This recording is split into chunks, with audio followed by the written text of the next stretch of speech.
Again, it is worth noting what Marco Rubio had to say about Hillary Clinton. Rubio, in passionate fashion, did not hold back. Let's take a listen to that again. I would go, first of all, one step further in this description of Hillary Clinton. She wouldn't just be a disaster. Hillary Clinton is disqualified from being Commander-in-Chief of the United States. Someone who cannot handle intelligence information appropriately cannot be Commander-in-Chief, and someone who lies to the families of those 4 victims in Benghazi can never be President of the United States. All right, there is Marco Rubio, and now for his perspective from way out west, via telephone from Los Angeles. We're pleased to bring in Newsmax contributor and political commentator Michael Reagan, quite an aficionado of Twitter, where you reach him at Reagan World. Michael, in your world tonight, who performed best, who won, and who ended up on the short end? Well, I'm glad Malmsberg isn't a supporter of someone else in the debate. My goodness gracious, he doesn't like Christie. Yeah, but I happen to like the governors because they've actually accomplished something other than arguing the floor of the Senate of the United States of America. But I tweeted, an hour ago or better, when Trump and Cruz got into it about New York values, and Trump just ate Cruz's lunch on that one. He knew he was going to go to the Twin Towers. I, in fact, tweeted the fact that I said Trump won that battle, and probably because of that, won the night and won the debate. And probably so, because as soon as you go to people dying the World Trade Center, you're going to get people, on your team. I'm not a big Trump guy because I don't see what he's accomplished as far as in politics or doing the things he says he's going to do. But I will tell you, I think he probably did win the night, even though I like what Christie had to say. He's done in that state as Kasich has done in Ohio. What everybody wants done in the United States of America, in Washington, those two people have actually accomplished those things in their state, but yet they're not adored and loved by conservatives. All right, and we're going to kind of bring in debate rules. Michael Reagan, since you mentioned the name of Steve Malmsberg, here is Steve to offer his response.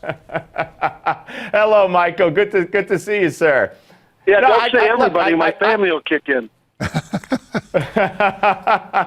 No, listen, I like Trump, and I think Trump had a very strong debate. I just don't like him invoking 9/11. And he invoked 9/11, by the way, before the debate. I'm not insinuating that you saw it before the debate, Michael. So it was really no surprise that he would do it in the debate. I think you tweeted it before you saw it. But I'm just saying, again, I just don't think that that's going to turn people off around the country to Ted Cruz. If they like Ted Cruz, they're going to love Ted Cruz, and they're going to think he was attacked by Trump unfairly. But Steve, if they don't like Ted Cruz, right now in your own poll, he's at 79%. Ted Cruz is down at 4% at this thing. And as another tweet that I put out, I start losing interest in people when they start saying things that just will never happen. I mean, we're never going to close the IRS. That's just not going to happen. My father ran for president, said as soon as he's elected, he's going to get rid of the Department of Education, which is only put in place in 1979, and he couldn't take care of that. We're not going to get rid of the IRS. We have to reform the tax code. Yes, let's look at something we can get together on. But part of that problem is, JD and Steve, is the fact you have the fair taxers and you have the flat taxers, and they will never get together for a cocktail. They're like listening to Cruz and Marco Rubio in a debate. And so until you get those two groups to come together and find common ground somewhere, the IRS wins. Yeah, but again, this is the role of a president. It doesn't rise up, Michael, in some indigenous fashion. And this is an argument that has gone on now for the better part of 2 decades. Bill Archer, chairman of the Ways and Means Committee when I served on it, came back to one of our luncheons and he said, I think Bill Clinton is serious about this. The reason why, Clinton, with his famous charm, had the chairman of the Ways and Means Committee in the Oval Office for what was supposed to be a perfunctory 20-minute meeting, and Bill Clinton went something like an hour and a half to 2 hours looking into the eyes of the chairman of the committee saying, I really want to do something to reform taxes. It didn't happen, but it points out that a president can lead. Now, you mentioned the fair tax, the national consumption tax, which Archer advocated. The one guy who talked about that tonight was Mike Huckabee in the pre-debate. There are still a lot of people who like that. But JD, yeah. Look where Mike Huckabee has been. He's relegated to the pre-debate, if you will. None of those three are going to see the light of day unless Iowa just absolutely, does something on February 1st. But none of the three in that debate are going anywhere. Mike Huckabee's not going anywhere. The fair tax doesn't have any wheels to it. It's not going anywhere. You got to find another issue that people can get behind and understand. That's why, unfortunately, in my opinion, Trump is doing well, because he's hitting those areas. He's saying the things, of course, that people are in fact feeling. Now, I know that we're not going to build a wall and put Trump on it. I know that Mexico is not going to pay for it. I know we're not going to kick 11 million, illegals out of the United States of America. I know that we're not going to stop, Muslims from coming into the United States of America. I know those things. But yet, he gains ground because he says what people are angry about. Let me. Can I jump in here and say something? I think I hear it. Is that Dennis Michael Lynch back there in the background? I think I hear. It is me. And we're going to see if we can get that I think are very. Okay. We're going to get you up here in just 1 second, DML. There you are. Okay. No offense to Brother All right. Steve, but center camera, Dennis Michael Lynch with a response here. I think there are a few things I just heard that are very important to repeat. First of all, I agree with Michael. You are not going to get rid of the IRS, as lovely as that sounds. And I would be the first person online if we could lock all those doors. It's not going to happen. And it's just going to wind up being a false promise. And I agree with Michael. Whenever I hear people give those big, huge, we're going to close the IRS, it's a turnoff right away. Number two, and maybe that's the difference between Senator Cruz, who hasn't really done anything other than be a lawyer and be a senator, and Donald Trump, who has created incredible wealth and understands how it is to put more money in your pocket. Secondly, where I need to emphasize how I disagree with Michael, you can deport 11 million illegal immigrants. And that is why Americans are behind Donald Trump.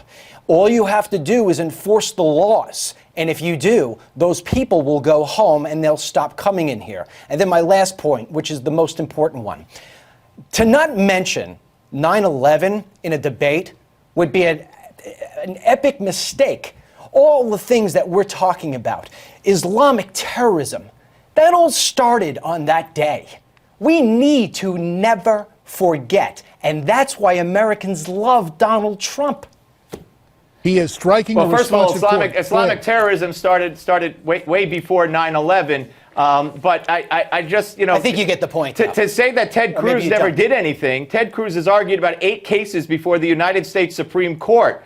So, I mean, to belittle the accomplishments of Ted Cruz at his age and all he's accomplished through college as a master debater and everything else. I'm talking absolutely right. But can you name one piece of legislation that he has authored that has gotten passed in the Senate of the United States or anyplace else? No, because I'll tell you why. One reason is his own party despises him. Okay. The leadership despises him. They wouldn't give him the time of day.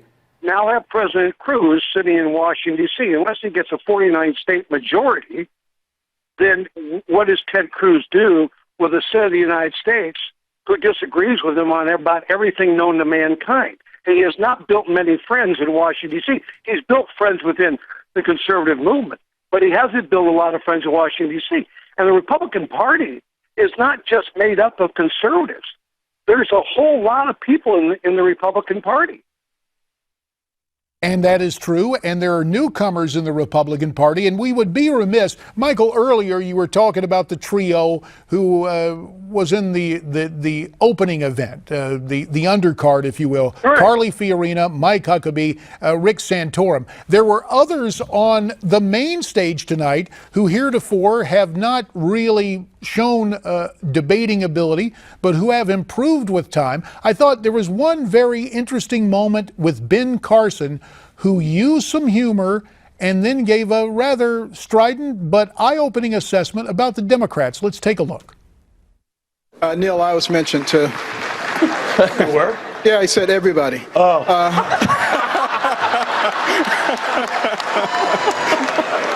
And I just want to take this opportunity to say, in the 2012 election, we And when I say we, Republicans tore themselves apart. You know, we have to stop this because, you know, if we manage to damage ourselves and we lose the next election and a progressive gets in there and they get 2 or 3 Supreme Court picks, this nation is over as we know it. And we got to look at the big picture here.